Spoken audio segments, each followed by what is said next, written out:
Baik, terima kasih Anda masih bersama kami di seputar Aceh. Pemirsa, di tengah penanganan penyebaran virus corona, puluhan hektar hutan terbakar di kawasan pinggir Danau Lutawar, Aceh Tengah. Belum diketahui pasti penyebab kebakaran ini.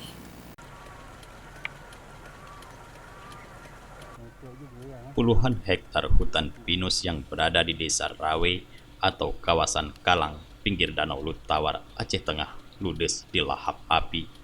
Api dengan mudah menyebar, membakar pohon pinus dan gambut kering, serta ranting yang berada di bawahnya, sehingga api dengan mudah meluas karena berada di pergunungan.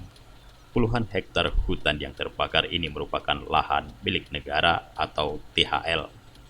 Petugas pemadam tidak dapat berbuat banyak karena api berada di atas pegunungan, sehingga hanya dilakukan antisipasi menyebar ke jalan raya karena lokasi berada jauh dari pemukiman warga.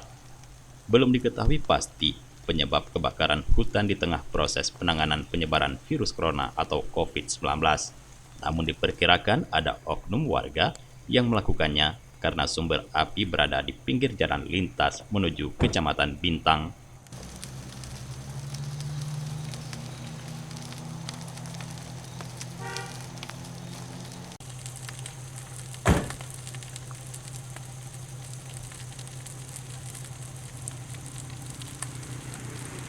Dari Aceh Tengah, Tim Liputan Aceh TV melaporkan.